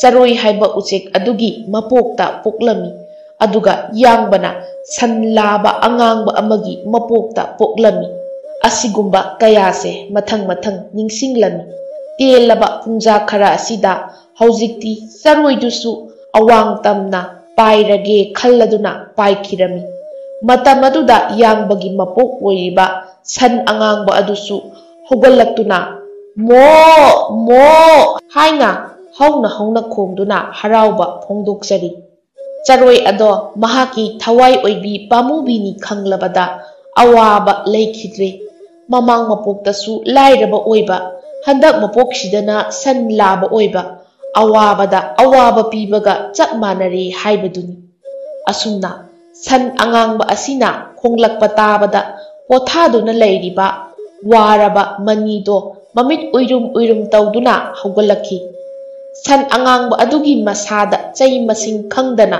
furuba aduna mani ado wakhal nungai khidre aduna san angangba adubu makut aniduna nanbiduna hairei angangbi nang saunuko sa sanda ngamme haibagi matik minungsi khangdana furuba aise wakhal yamna nungaitre ai amuk hana nangonda furaroi ko lao ngasigidi yumda karasi asi haiduna san anido amuk mayumda puraktuna sangolda sajik pijabirami amaromda saroi adusu pothaba leitana leptana paijarei adubu ipak adudi phangba kouba leitre adubu ninghannaba leitana awaba kaya khangduna atiya thakta paiduna adum lakli amaromda lainingba ahal aduna onba samuse kul adugi miyamnasu luna tawbirami adugisu mathakta kul adugi angang macha kayagasu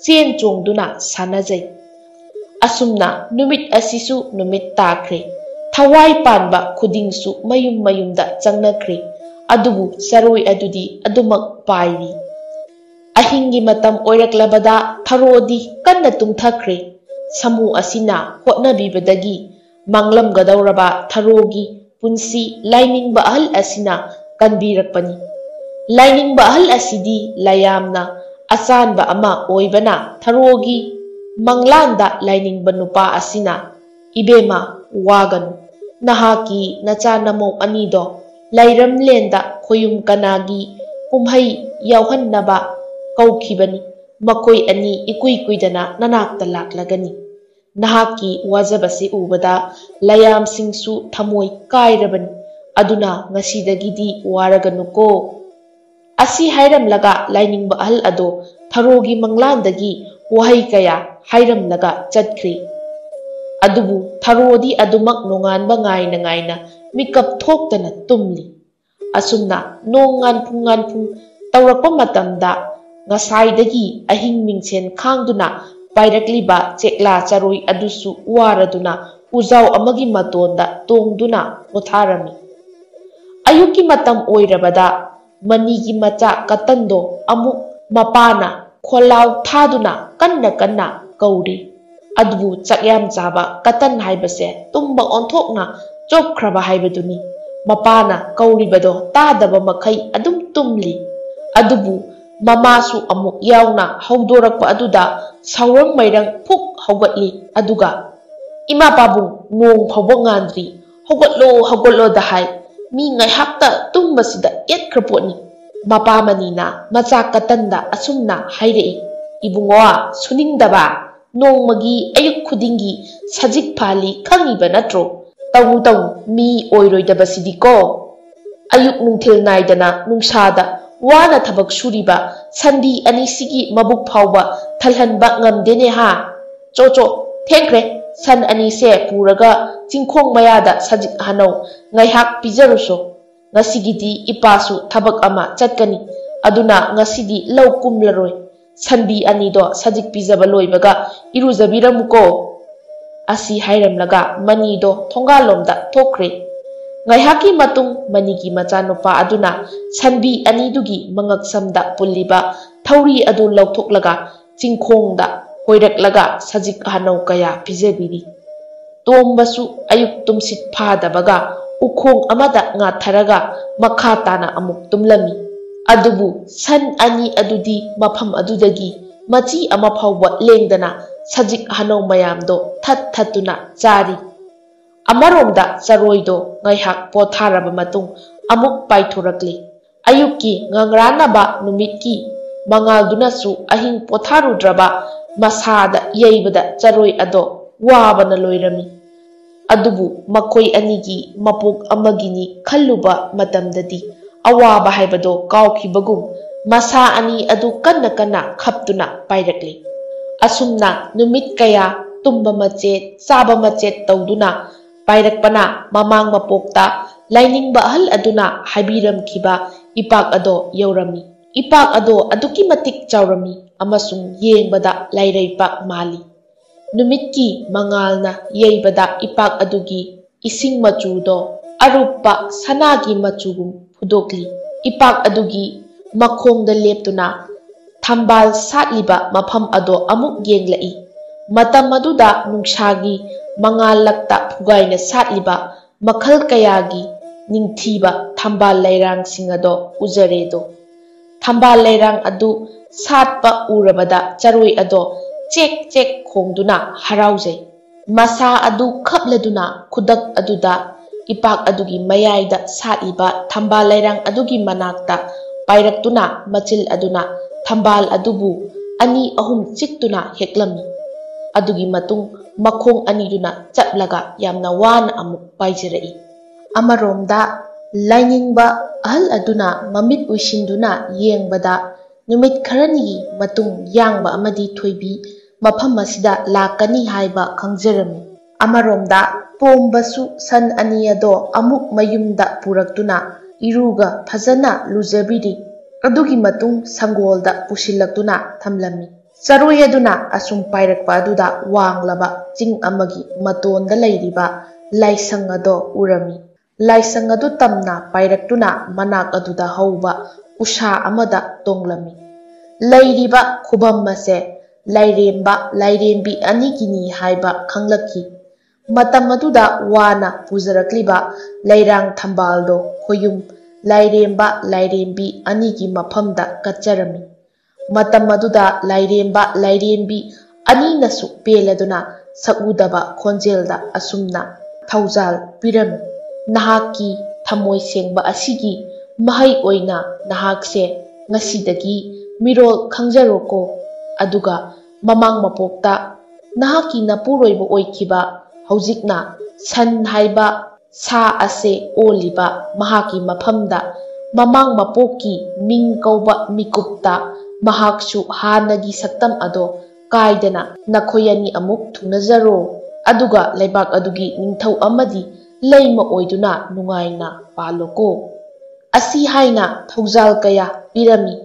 Khoyum laigi mangphadraba thaujal adubu puraktuna harauna san angangba adugi manakta yaunaba paijari.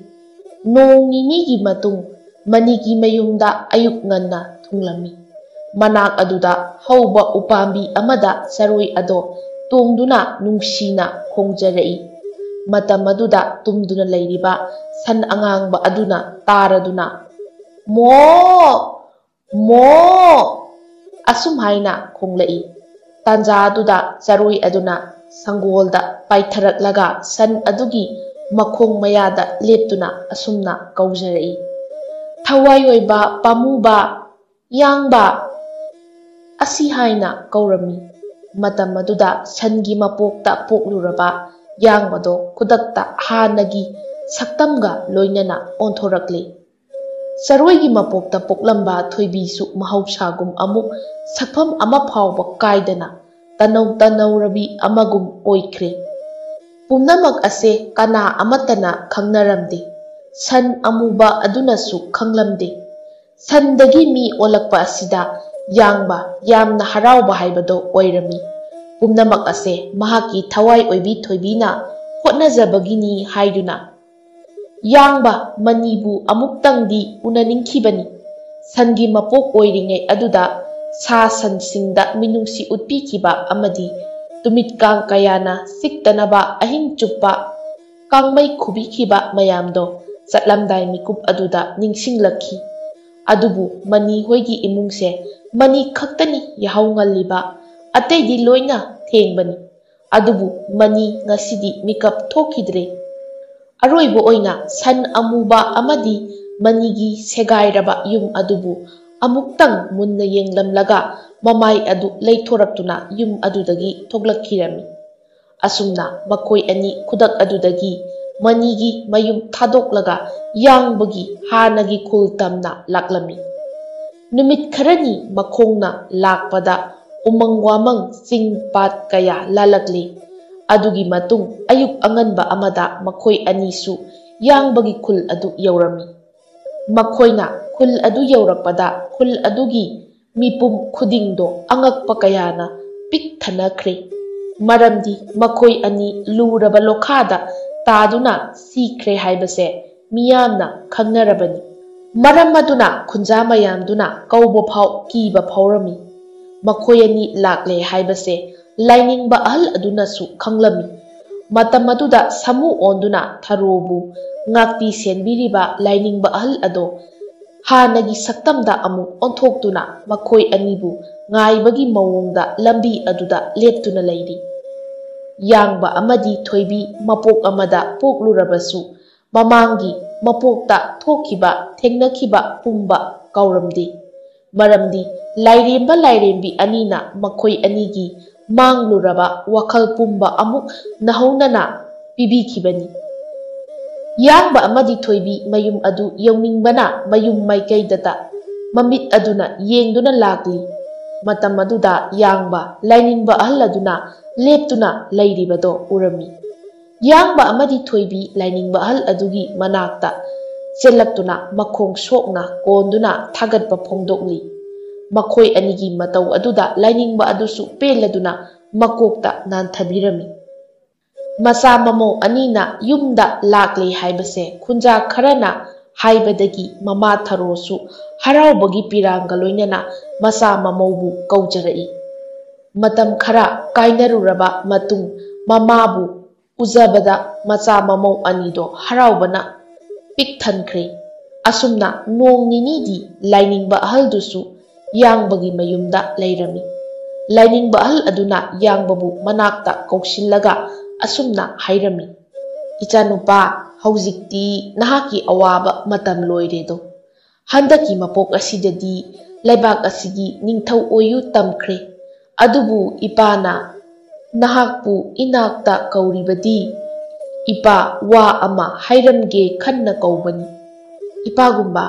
ꯉꯁꯤ ꯅꯆꯥꯅ ꯑꯅꯧꯕ ꯃꯄꯣꯛ ꯑꯃ ꯐꯪꯖꯕꯁꯦ ꯏꯄꯥ ꯅꯍꯥꯛꯀꯤ ꯊꯧꯖꯥꯜꯅꯅꯤ꯫ ꯅꯍꯥꯛꯇꯤ ꯂꯥꯏꯅꯤ꯫ ꯅꯍꯥꯛꯀꯤ ꯅꯈꯣꯡ ꯀꯣꯟꯗꯨꯅ ꯃꯇꯝ ꯄꯨꯝꯕ ꯁꯦꯕꯥ ꯇꯧꯕ ꯐꯪꯖꯒꯦ ꯏꯄꯥ꯫ ꯄꯦꯜꯂꯦ, ꯏꯄꯥ ꯄꯦꯜꯂꯦ ꯅꯨꯄꯥꯃꯆꯥ꯫ ꯅꯍꯥꯛꯀꯤ ꯃꯤꯅꯨꯡꯁꯤꯁꯤꯅ ꯑꯩꯕꯨ ꯀꯟꯕꯤꯔꯛꯈꯤꯕꯅꯤ꯫ ꯅꯣꯡꯃ ꯑꯩꯅ ꯆꯔꯥꯝ ꯆꯗꯠꯅꯗꯨꯅ ꯂꯥꯛꯈꯤꯕ ꯅꯨꯃꯤꯠꯇꯨꯗ ꯏꯆꯥꯅ ꯆꯥꯒꯗꯧꯕ ꯆꯥꯛ ꯆꯥꯂꯨꯛ ꯑꯃ ꯏꯄꯥꯗ ꯊꯃꯣꯏ ꯁꯦꯡꯅ ꯀꯠꯈꯤꯕ ꯑꯗꯨꯒꯤ ꯃꯍꯩꯅꯤ꯫ ꯅꯍꯥꯛꯀꯤ ꯑꯄꯣꯛꯄꯤ ꯏꯃꯥ ꯅꯈꯣꯏ ꯑꯅꯤ ꯂꯩꯇ꯭ꯔꯕꯗ ꯏꯄꯥꯅ ꯅꯍꯥꯛꯀꯤ ꯂꯃꯟ ꯁꯤꯡꯅꯤꯡꯗꯨꯅ ꯅꯍꯥꯛꯅ ꯃꯐꯝ ꯑꯁꯤꯗ ꯂꯥꯛꯇ꯭ꯔꯤ ꯐꯥꯎꯕ ꯁꯥꯃꯨ ꯑꯣꯟꯗꯨꯅ ꯅꯍꯥꯛꯀꯤ ꯏꯃꯥꯕꯨ ꯑꯩꯅ ꯉꯥꯛꯄꯤ ꯁꯦꯟꯕꯤꯔꯛꯈꯤꯕꯅꯤ꯫ ꯑꯩꯅ ꯍꯥꯏꯔꯤꯕꯁꯦ ꯅꯍꯥꯛꯀꯤ ꯏꯃꯥꯅ ꯋꯥꯔꯧꯈꯤꯗꯅꯕꯅꯤ꯫ ꯃꯔꯝꯗꯤ ꯅꯍꯥꯛꯀꯤ ꯏꯃꯥꯕꯨ ꯉꯥꯛꯄꯤ ꯁꯦꯟꯕꯤꯔꯝꯕ ꯁꯥꯃꯨ ꯑꯗꯣ ꯑꯩꯅꯤ꯫ ꯑꯩꯅ ꯃꯤ ꯑꯣꯟꯂꯕ ꯃꯇꯝꯁꯤꯗ ꯁꯥꯃꯨ ꯑꯗꯨꯗꯤ ꯅꯍꯥꯛꯀꯤ ꯏꯃꯥꯅ ꯑꯃꯨꯛ ꯍꯟꯅ ꯎꯔꯔꯣꯏ꯫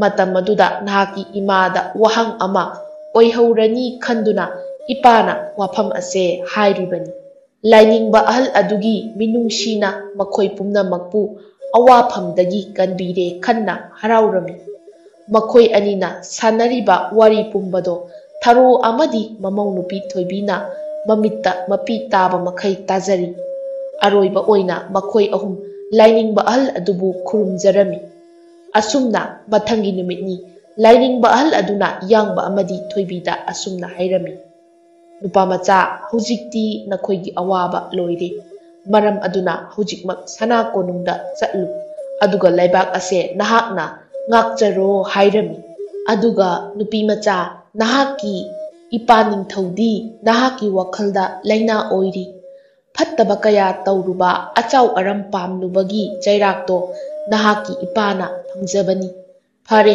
ꯍꯧꯖꯤꯛꯃꯛ ꯆꯠꯅꯕ ꯁꯦꯝ ꯁꯥꯔꯣ꯫ ꯑꯁꯤ ꯍꯥꯏꯅ ꯍꯥꯏꯔꯝꯃꯤ꯫ ꯈꯨꯗꯛꯇ ꯈꯨꯟ ꯑꯗꯨꯒꯤ ꯁꯒꯣꯜ ꯂꯩꯕ ꯏꯃꯨꯡ ꯑꯃꯗꯒꯤ ꯁꯒꯣꯜ ꯑꯃ ꯂꯧꯔꯒ ꯀꯣꯅꯨꯡ ꯃꯥꯏꯀꯩ ꯄꯥꯡꯂꯛꯂꯤ꯫ ꯃꯤꯀꯨꯞ ꯈꯔꯒꯤ ꯃꯇꯨꯡ ꯁꯅꯥ ꯀꯣꯅꯨꯡꯒꯤ ꯑꯆꯧꯕ ꯊꯣꯡꯖꯥꯎ ꯑꯗꯨ ꯍꯥꯡꯗꯣꯛꯇꯨꯅ ꯆꯪꯂꯛꯈꯤ꯫ ꯃꯇꯝ ꯑꯗꯨꯗ ꯃꯆꯥꯏꯕꯦꯝꯃ ꯊꯣꯏꯕꯤꯒꯤ ꯃꯄꯥ ꯅꯤꯡꯊꯧꯗꯤ ꯃꯆꯥꯒꯤ ꯋꯥꯈꯜꯗ ꯂꯩꯅꯥ ꯑꯣꯏꯗꯨꯅ ꯑꯔꯣꯏꯕ ꯑꯣꯏꯔꯝꯒꯗꯧꯔꯦ꯫ ꯐꯥꯖꯤꯟꯗꯨꯅ ꯊꯝꯈꯤꯕ ꯊꯣꯏꯕꯤꯒꯤ ꯃꯇꯥꯔꯣꯏꯁꯤꯡꯗꯨꯁꯨ ꯊꯣꯏꯕꯤ ꯎꯕꯗ ꯍꯔꯥꯎꯔꯝꯃꯤ꯫ ꯃꯈꯣꯏꯁꯨ ꯑꯋꯥꯕꯗꯒꯤ ꯀꯣꯛꯂꯅꯤ ꯈꯟꯖꯔꯝꯃꯤ꯫ ꯑꯃꯔꯣꯝꯗ ꯁꯤꯈ꯭ꯔꯕ ꯃꯆꯥ ꯑꯃꯗꯤ ꯃꯌꯥ ꯂꯥꯛꯄ ꯎꯕꯗ ꯂꯩꯔꯤꯕ ꯃꯤꯌꯥꯝ ꯑꯗꯨꯁꯨ ꯑꯉꯛꯄꯒ ꯂꯣꯏꯅꯅ ꯃꯨꯟꯅ ꯃꯨꯟꯅ ꯌꯦꯡꯗꯨꯅ ꯂꯩꯅꯔꯝꯃꯤ꯫ ꯃꯄꯥ ꯅꯤꯡꯊꯧ ꯑꯗꯨꯗꯤ ꯋꯥꯈꯜ ꯂꯩꯅꯥꯅ ꯅꯥꯔꯗꯨꯅ ꯃꯁꯥ ꯑꯗꯣ ꯏꯄꯤꯛ ꯄꯤꯛꯁꯤꯟꯈ꯭ꯔꯦ꯫ ꯐꯅ ꯌꯥꯝꯅ ꯐꯠꯇ꯭ꯔꯕꯁꯨ ꯀꯔꯝꯅ ꯃꯆꯥꯅ ꯃꯄꯥꯕꯨ ꯅꯨꯡꯁꯤꯗꯕ ꯌꯥꯎꯕꯒꯦ ꯉꯁꯤꯒꯤ ꯇꯥꯏꯕꯪꯗ? ꯃꯄꯥꯒꯤ ꯁꯣꯛꯂꯕ ꯐꯤꯚꯝ ꯑꯗꯨ ꯎꯕꯗ ꯃꯃꯣꯝ ꯊꯣꯏꯕꯤ ꯃꯤꯠꯂꯨ ꯑꯅꯤ ꯄꯤꯔꯥꯡ ꯏꯍꯧꯔꯛꯂꯤ꯫ ꯃꯄꯥꯒꯤ ꯃꯊꯥꯗ ꯇꯨꯊꯗꯨꯅ ꯃꯄꯥꯕꯨ ꯆꯦꯠꯅ ꯀꯣꯟꯖꯩ꯫ ꯆꯦꯜꯂꯤꯕ ꯑꯀꯟꯕ ꯏꯆꯦꯟ ꯑꯃꯕꯨ ꯆꯥꯎꯔꯕ ꯄꯟ ꯑꯃꯅ ꯊꯤꯡꯗꯨꯅ ꯊꯝꯂꯒ ꯈꯪꯍꯧꯗꯅ ꯀꯥꯏꯈꯤꯕꯒꯨꯝ ꯐꯥꯖꯤꯟꯕ ꯉꯝꯍꯧꯗ꯭ꯔꯕ ꯁꯦꯡꯂꯕ ꯄꯤꯔꯥꯡꯅ ꯃꯄꯥ ꯃꯆꯥ ꯑꯅꯤ ꯄꯥꯎꯈꯣꯡ ꯆꯟꯅꯔꯤ꯫ ꯑꯔꯣꯏꯕ ꯑꯣꯏꯅ ꯃꯆꯥ ꯑꯃꯗꯤ ꯃꯌꯥꯗ ꯂꯩꯕꯥꯛ ꯑꯁꯤꯒꯤ ꯅꯤꯡꯊꯧ ꯂꯩꯃ ꯑꯣꯏꯔꯣ ꯍꯥꯏꯔꯝꯂꯒ ꯃꯄꯥ ꯏꯕꯨꯡꯉꯣ ꯅꯤꯡꯊꯧ ꯑꯗꯣ ꯑꯔꯣꯏꯕ ꯑꯣꯏꯅ ꯃꯃꯤꯠ ꯑꯗꯨ ꯎꯏꯁꯤꯟꯈꯤꯔꯝꯃꯤ꯫ ꯃꯄꯥꯅ ꯑꯔꯣꯏꯕ ꯑꯣꯏꯈꯤꯕ ꯑꯁꯤꯗ ꯃꯃꯣꯝ ꯊꯣꯏꯕꯤ ꯏꯉꯥꯒꯤ ꯅꯣꯡꯈꯣꯡꯗꯒꯤ ꯍꯦꯟꯅ ꯀꯟꯅ ꯀꯞꯂꯛꯂꯤ꯫ ꯃꯄꯥ ꯀꯥꯏꯅꯕꯒꯤ ꯃꯩꯆꯥꯛꯅ ꯊꯣꯏꯕꯤꯒꯤ ꯊꯃꯣꯏ ꯁꯤꯟꯕ ꯊꯨꯡꯅ ꯃꯩꯁꯥ ꯐꯪꯈ꯭ꯔꯦ꯫ ꯉꯥꯏꯍꯥꯛꯀꯤ ꯃꯇꯨꯡ ꯍꯧꯅꯕꯤ ꯃꯇꯨꯡ ꯏꯟꯅ ꯃꯄꯥ ꯅꯤꯡꯊꯧꯒꯤ ꯑꯔꯣꯏꯕ ꯃꯊꯧ ꯃꯉꯝ ꯄꯥꯡꯊꯣꯛꯈꯤꯔꯝꯃꯤ꯫ ꯂꯩꯕꯥꯛ ꯂꯩꯕꯥꯛꯀꯤ ꯌꯥꯝꯂꯕ ꯑꯃꯁꯨꯡ ꯃꯃꯥꯟꯅꯕ ꯀꯌꯥꯁꯨ ꯁꯔꯨꯛ ꯌꯥꯔꯝꯃꯤ꯫ ꯑꯁꯨꯝꯅ ꯊꯕꯛ ꯄꯨꯝꯕ ꯂꯣꯏꯔꯕꯗ ꯌꯥꯡꯕꯅ ꯊꯣꯏꯕꯤꯕꯨ ꯅꯨꯡꯁꯤꯕ ꯋꯥꯍꯩ ꯀꯌꯥꯅ ꯑꯋꯥꯕꯒꯤ ꯏꯄꯥꯛꯇꯒꯤ ꯂꯥꯟꯊꯣꯛꯄꯤꯔꯤ꯫ ꯊꯣꯏꯕꯤꯒꯤ ꯃꯇꯥꯔꯣꯏꯁꯤꯡ ꯑꯗꯨꯅꯁꯨ ꯃꯆꯥꯏꯕꯦꯝꯃ ꯍꯥꯏꯅ ꯀꯧꯖꯔꯛꯏ꯫ ꯃꯇꯝ ꯑꯗꯨꯗ ꯃꯆꯥꯏꯕꯦꯝꯃꯒꯤ ꯌꯥꯊꯪ ꯃꯇꯨꯡ ꯏꯟꯅ ꯃꯇꯥꯁꯤꯡ ꯑꯗꯨꯕꯨꯁꯨ ꯁꯔꯝ ꯑꯗꯨꯗꯒꯤ ꯊꯥꯗꯣꯛꯂꯝꯃꯤ꯫ ꯑꯁꯨꯝꯅ ꯅꯨꯃꯤꯠ ꯑꯁꯤꯃꯗꯤ ꯃꯈꯣꯏ ꯑꯅꯤꯁꯨ ꯈꯨꯜ ꯑꯗꯨꯗ ꯍꯟꯈꯤꯗ꯭ꯔꯦ꯫ ꯁꯅꯥ ꯀꯣꯅꯨꯡꯒꯤ ꯃꯃꯣꯝ ꯂꯧꯔꯕ ꯃꯣꯝꯄꯥꯛꯊꯛꯇ ꯊꯣꯏꯕꯤ ꯑꯃꯗꯤ ꯌꯥꯡꯕ ꯊꯃꯣꯏ ꯊꯃꯣꯏ ꯅꯨꯡꯁꯤ ꯄꯥꯎꯈꯣꯡ ꯆꯟꯅꯔꯤ꯫ ꯑꯁꯨꯝꯅ ꯌꯥꯡꯕꯒꯤ ꯅꯨꯡꯁꯤ ꯋꯥꯍꯩ ꯀꯌꯥꯅ ꯊꯣꯏꯕꯤꯕꯨ ꯁꯨꯝꯕꯤꯈꯤ꯫ ꯃꯊꯪꯒꯤ ꯅꯨꯃꯤꯠꯅꯤ ꯂꯩꯕꯥꯛ ꯄꯨꯡꯖꯥꯎ ꯊꯤꯟꯗꯨꯅ ꯌꯥꯡꯕꯅ ꯅꯤꯡꯊꯧ ꯑꯣꯏꯔꯦ ꯍꯥꯏꯅ ꯂꯩꯕꯥꯛ ꯁꯤꯟꯕ ꯊꯨꯡꯅ ꯄꯥꯎꯖꯦꯜ ꯄꯤꯔꯝꯃꯤ꯫ ꯌꯥꯡꯕ ꯍꯧꯖꯤꯛꯇꯤ ꯅꯤꯡꯊꯧ ꯑꯣꯏꯔꯦ, ꯊꯣꯏꯕꯤꯅ ꯂꯩꯃ ꯐꯝꯊꯣꯜ ꯀꯥꯔꯦ꯫ ꯑꯗꯨꯗꯒꯤ ꯌꯨꯝꯗ ꯂꯩꯍꯧꯔꯤꯕ ꯂꯥꯏꯅꯤꯡꯕ ꯑꯍꯜ ꯑꯃꯗꯤ ꯃꯃꯥ ꯑꯗꯨꯕꯨ ꯂꯥꯟꯃꯤ ꯈꯔ ꯊꯥꯗꯨꯅ ꯀꯧꯍꯟꯕ ꯆꯠꯈ꯭ꯔꯦ꯫ ꯊꯔꯣꯒꯤ ꯌꯨꯝꯗ ꯂꯥꯟꯃꯤ ꯃꯌꯥꯝ ꯂꯥꯛꯄ ꯑꯁꯤꯗ ꯊꯔꯣ ꯄꯥꯈꯠꯆꯔꯝꯃꯤ꯫ ꯑꯗꯨꯕꯨ ꯂꯥꯏꯅꯤꯡꯕ ꯑꯍꯜ ꯑꯗꯨꯅ ꯄꯥꯈꯠꯀꯅꯨ, ꯍꯧꯖꯤꯛꯇꯤ ꯅꯍꯥꯛꯀꯤ ꯅꯆꯥ ꯂꯩꯕꯥꯛ ꯑꯁꯤꯒꯤ ꯅꯤꯡꯊꯧ ꯑꯣꯏꯔꯦ, ꯍꯧꯖꯤꯛꯇꯤ ꯅꯍꯥꯛꯄꯨ ꯂꯧꯕ ꯂꯥꯛꯂꯤꯕꯅꯤ ꯍꯥꯏꯔꯝꯃꯤ꯫ ꯇꯥꯟꯖꯥ ꯑꯗꯨꯗ ꯂꯥꯟꯃꯤ ꯑꯃ ꯆꯪꯂꯛꯇꯨꯅ ꯃꯈꯨꯠ ꯑꯅꯤ ꯂꯣꯟꯅꯔꯒ ꯏꯃꯥ ꯏꯕꯦꯝꯃ, ꯏꯅꯤꯡꯊꯧ ꯌꯥꯡꯕꯒꯤ ꯌꯥꯊꯪꯅꯤ, ꯍꯧꯖꯤꯛꯃꯛ ꯀꯣꯅꯨꯡꯗ ꯂꯦꯡꯅꯕ ꯇꯧꯔꯁꯤ, ꯑꯗꯨꯒ ꯏꯄꯥꯒꯨꯝꯂꯕ ꯅꯍꯥꯛꯄꯨꯁꯨ ꯂꯥꯛꯄꯤꯅꯕ ꯏꯅꯤꯡꯊꯧꯅ ꯇꯥꯛꯄꯤꯔꯛꯏ꯫ ꯂꯥꯟꯃꯤ ꯑꯗꯨꯒꯤ ꯋꯥꯍꯩ ꯇꯥꯕꯗ ꯑꯉꯛꯄꯅ ꯄꯤꯛ ꯊꯟꯈ꯭ꯔꯦ꯫ ꯂꯥꯏꯅꯤꯡꯕ ꯑꯗꯨꯒ ꯂꯣꯏꯅꯅ ꯊꯔꯣ ꯁꯒꯣꯜ ꯗꯣꯂꯥꯏꯗ ꯇꯣꯡꯗꯨꯅ ꯀꯣꯅꯨꯡ ꯃꯥꯏꯀꯩ ꯄꯥꯡꯈ꯭ꯔꯦ꯫ ꯂꯥꯏꯅꯤꯡꯕ ꯑꯍꯜ ꯑꯃꯗꯤ ꯃꯃꯥ ꯊꯔꯣꯅ ꯀꯣꯅꯨꯡ ꯂꯝꯕꯤ ꯂꯥꯛꯄꯗ ꯌꯥꯝꯂꯕ ꯃꯤꯆꯝ ꯄ꯭ꯔꯖꯥꯅ lairang makhal suna saiduna taramna okjarami. Asumna konung yauraduna macha mamau anina mama amadi lainingba ahal aduda khurumjarami. Adubu yangba masada awatpa ama leibagum amuk tawraki adubu ningsingbadi thokidre. Micham miyam aduna harau mathoi kaba loirabada numitsu takirami. Asumna makhoi ahing ado nongan mangaina tumthakri. Ayuki matamda yangba mahausa mana san oina leiringai mahakpu seksinna nungsina luna tawrakiba manigi imungdo ningsinglai. Chummi yangbana ngarangdagi awatpa laikibado manibu ikai kumnaba utke asi khanbagini. Pau pumba yangbana taloi oiribi thoibida hairami. Matam aduda thoibina harauna yarami. Yangbana thoibibusu mafam aduda chatnaba loisilhanki. Adugi matung yamlaba lanmi amadi yangba thoibi manigi mayumda laklami. Manigi mayum yaurabada manido hanadagi hena awaba haibado oire. Nongnini asida san angangba adu mangkibadagi thabak suba lepkre. Maram aduna saningai marang kaidrabani. Yamlaba lanmiga loinana naha oiriba ningthau aduna manigi mayumda changlakpada manidi angakpana pik thankre. Adubu akibadi pokte maramdi ngasi phawba mingonda kaijadaba manigi imungni. Yangbana manigi angakpa pumbado kokallage khanduna hairei. Ipagumba thaujan haiba nasana khurumjari. Ipa nahaknadi nachabu khangbiramoi. Khangnaba maramsu leite adubu ai mayek sengna haijagi. Asi haiduna yangbana manida thokiba pumba tamduna taklami. Yangbagi wahaido thajasi kadai thajaroisi kadai asi khanna ungduna leiri. Tanja aduda thoibina asumna hairakli. Ipagumba thaujal haiba haijariba pumbase achumba asengbani. Matam maduda charoi ama san adugi manakta toina laktuna khongkibado maduna aini. Mani angakpa haibado oikre. Yangbana manida mamangda mana san aduda utkiba thamkiba minungsi kayado macha khaina liraklami. Manisu haujikti thajarami. Matam aduda labukta miyoi kana amata punkhide. Aduga thongdok khudingmak mayek sengna hairakpa asida maninasu haujikti thajare. Manigi waraba hek pokpadagina ngasi phawba pothaba phangdana thabak sujarakpado yangbanasu khangi. Maram aduna yangbana hudak aduda mafam aduda konungi phamnaiba oina haplami. Aduga machanupa tomba thabak suningdaba adusu mahakka sanaba thabak ama hapirami. Asumna makhoi punna konung tamna lakminari. Konung yaurabada laibaki micham masing suna konungda kokhatlaga ahawba mathel yamlaba minungsi chaklen ama saminarami. Yangbagi thaujal amadi ing tappa wahai wata kayana misam prajagi thamoibu thenjinbiri. Asumna laibak miyamna su ningthau yangba amadi leima thoibi laigumna laknakhirami. Lainingba ahal adusu konung aduda manai masen kayana seba tauduna nungaina leirami. Asumna sahi kaya haukre. Haujikti ningthau yangba amadi leima thoibi anigi nungsiraba macha amasu taibang phaurakle. Minungsi leiba mama mapa anina pokjariba macha adusu laigi machagum ningthijarami. Asumna numit asidagi anauba wakhal kayaga loinana ningthau yangba amadi leima wari asi matang asida loijare.